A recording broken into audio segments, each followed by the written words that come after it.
전화드린 건 오해는 하지 마시고요. 네.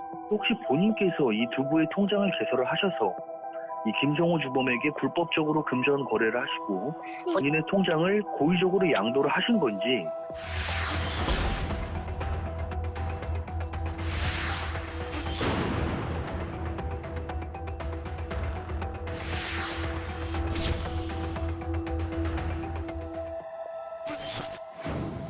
인천의 한 경찰서. 서민의 일상을 무너뜨리는 사기 범죄, 보이스피싱만 전담으로 수사하는 팀이 이곳에 있습니다. 전담팀이 만들어진 건 지난해 9월.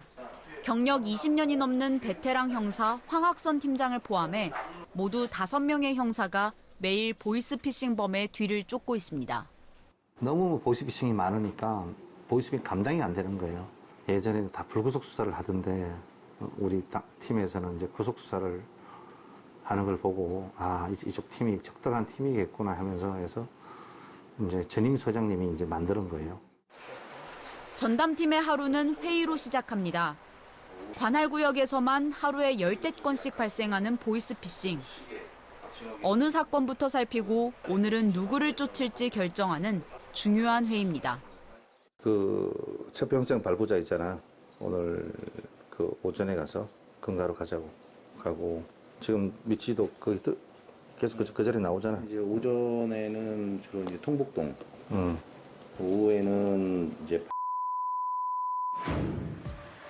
오늘 피의자를 검거하러 가야 하는 곳은 경기도 평택. 피의자는 인천까지 와서 피해자 돈 630만 원을 가져간 현금 수거책입니다. 예상 시간 얼마나 걸리냐? 지금 내비상으로는 1시간 40분 찍히는데요. 조금 더 걸릴 것 같습니다. 평택까진 90km. 막내가 운전대를 잡았는데 하필 전날 당직이었습니다. 당직했는데 뭐 쉬는 날. 어제 당직했어. 오늘이 쉬는 날인데. 오늘이 쉬는 날이에요. 아들 낳지? 날입니다. 딸이지? 딸내미 얼굴도 못 보고 뭐 계속 뭐 먹고 살려면 해야지 뭐 어떻게. 그렇게 장거리 이동하실 때 많으세요? 그렇죠. 전라도, 경상도, 뭐 대구, 광주 범인이 있는 곳이라면 어디든지 가죠. 힘들게 수거책을 잡아도 단번에 가장 윗선, 총책까지 연결되진 않습니다. 1차 수거책 잡고 2차 운반책 잡고 이거 총책하고 연결 안 돼요. 더 점조직이에요. 마약보다도. 그럼에도 불구하고 이렇게 전국 곳곳을 누비며 수거책을 잡는 이유는 이 수거책이 돈을 받아주지 않으면 범죄가 완성이 안 돼요. 총책이 여기 뒤에 계신 분들 총책이 있으면 뭐합니까 여기? 뒤에 높은 사람이 있으면 뭐해요? 이 사람들은 그림자지. 실제로 필드에 뛰는 사람들을 잡아야 되지 않을까요? 그죠? 2시간을 꼬박 달려 도착한 평택. 이제 평택 한복판에서 보이스피싱 범죄를 완성시킨 현금 수거책, 피의자를 찾아야 합니다. CCTV 속 희미한 얼굴과 이름, 전화번호만으로 피의자를 잡아야 하는 상황.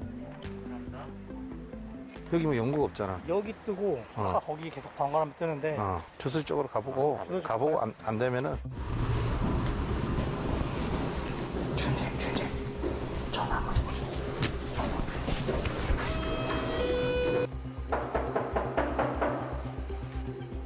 어렵게 집을 알아냈지만 집에 없는지 조용하기만 합니다. 도주 우려가 있어 최대한 전화는 피하려 했는데 결국 직접 전화를 걸어봅니다. 전화를 받았습니다. 인천 서구 그 검암경소동 쪽에 택시 타고 평택에서 택시 타고 오신 적 있으시죠? 그래갖고 이게 돈 좀 받아간 거 있으신 것 같은데. 그러나 만나자는 형사의 요청을 거절하는 피의자. 직접 뵙고 이 사진 찍힌 게 본인이 맞는지 안 맞는지도 한번 확인을 해주실 필요도 있고요. 경찰관 맞아요. 이렇게 못 믿으세요. 그러니까 본인이 편한 장소를 찍으세요. 그럼 제가 그쪽으로 제가 갈게요. 30분이 넘는 긴 설득 끝에 결국 평택역에서 만나기로 합니다. 맞다. 잠복해 있던 다른 형사가 다가가고 인천 서부경찰서 강력팀에서 나왔습니다. 네, 김성욱 경사고요. 체포영장 집행할게요. 15시 3분경. 체정하고 있습니다. 네, 저 변호인 선임권이 있고요. 체포 적부심 청구하실 수 있어요.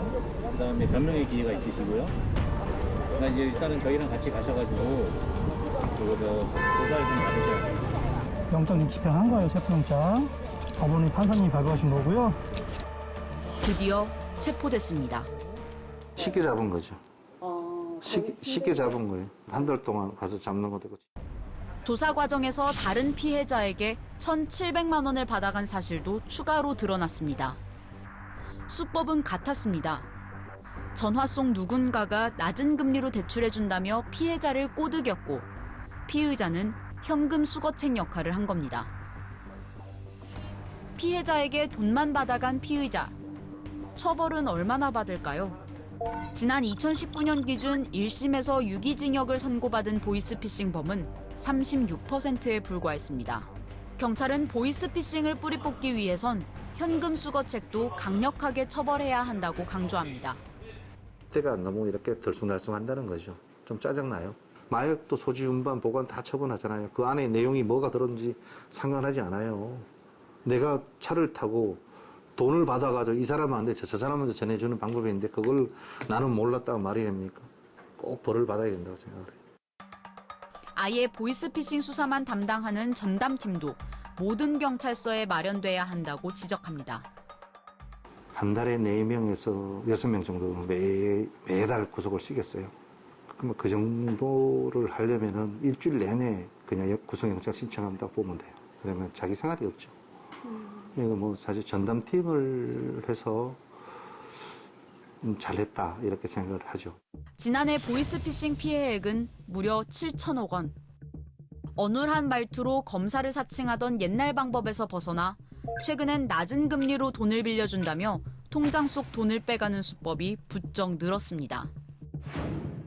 보이스피싱 전담팀장이 말하는 보이스피싱 당하지 않는 가장 안전한 방법은 가장 안전한 방법은 나한테 그 인터넷으로 전화상에 대출이 없다는 것만 알면, 대출해주는 금융기관은 없다는 것만 알면 되죠. 대출 안 해줘요. 누가 해줍니까? 은행에서 광고하고 너 대출 받아라고 합니까? 안 해요. 그거는 말도 안 되는 이야기고 저금리로 갈아타는 은행은 없다는 것만 알아주면 돼요. TBS 백창은입니다.